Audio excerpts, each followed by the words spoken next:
Hey YouTube, I'm Pastor Jacob. I'm getting ready for the Ash Wednesday service here at Lake City's United Methodist Church. Grace and peace to you this Lenten season. I just want to share with you a quick reflection to get started with the season of Lent and challenge you to something. This is the beginning of the season of Lent.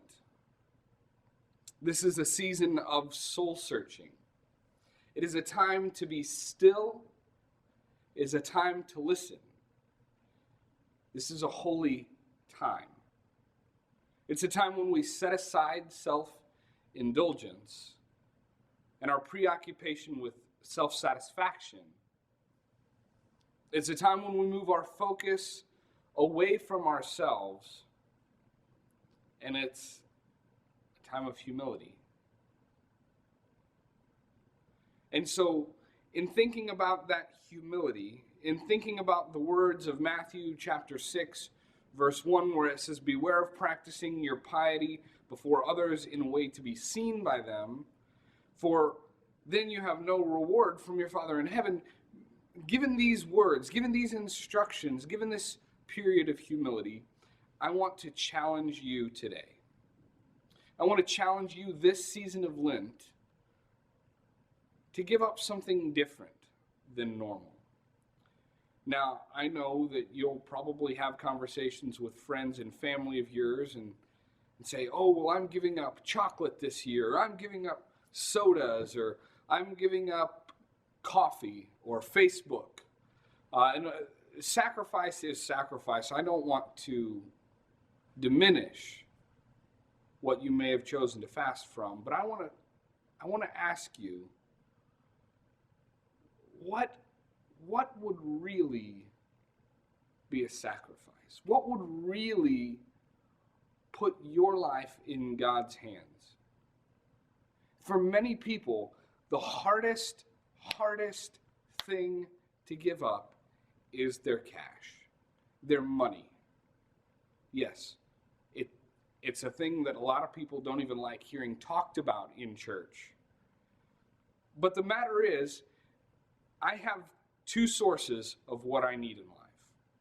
The things that I think that I purchase by myself and provide for myself or for my family, or the other source, God provides for me.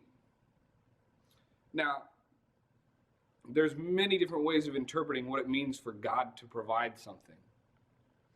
But by giving, we're saying to God that I trust God more than I trust myself. I'm saying that I will sacrifice the things that I think that I want, the things that I think that I need, the things that I think that I deserve, because I'm choosing God. And that's really what Lent is all about. God chose us. God set the example for us by Jesus going into the wilderness and being tempted to use his divinity 3 times. He was tempted to use his miraculous power to meet his human need, and he didn't do it for our sake, for the example of how to resist temptation, for the example of God becoming human for us. So this Lent, I want to challenge you to a tithe. Many of you probably give to your churches already. I'm not asking you to give to me. Whatever church you're a part of, give more. Give 10% for the next 40 days. Through the season of Lent, from now till Easter, I challenge you, whether you have the money in your budget, you think you have the money in your budget, make a way. God will be with you. And here's your challenge: to give 10%. This is not something that a lot of people talk about. The only people that will probably know that you've made this sacrifice is maybe your accountant at the end of the year when you do taxes next season, and the church finance administrator who counts the money and obviously knows who gave what. But this is a good way to keep your Lenten fast one of those things that's between you and God.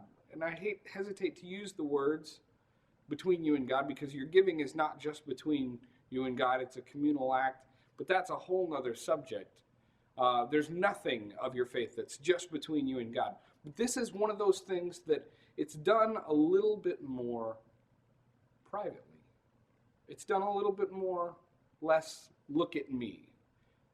Now, if I give up soda every time that I go out to dinner with friends and I order water, when they know that I always order a Coke, they might think, oh, yeah, he's fasting from that. But the instructions in Matthew say, don't let people know what you're fasting from.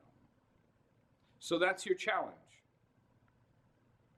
Do something that people won't even know. Give 10%. Now, the way I see it is 10% net, not 10% gross, whatever money comes through your hands, that's the 10% I'm talking about. Give 10%. Try and give it to your local church. If you're already giving to your local church, if you're already giving 10%, fantastic. See if you can up it a little bit. If you don't belong to a church at all, there are a number of good charities. I'm going to include a link in the description here. If you want to give to Lake City's United Methodist Church, you can click that link and contribute here. I hope that you'll be blessed this Lenten season. I'll be praying for each and every one of you that views this video. Grace and peace to all of you. Go and be blessed by God.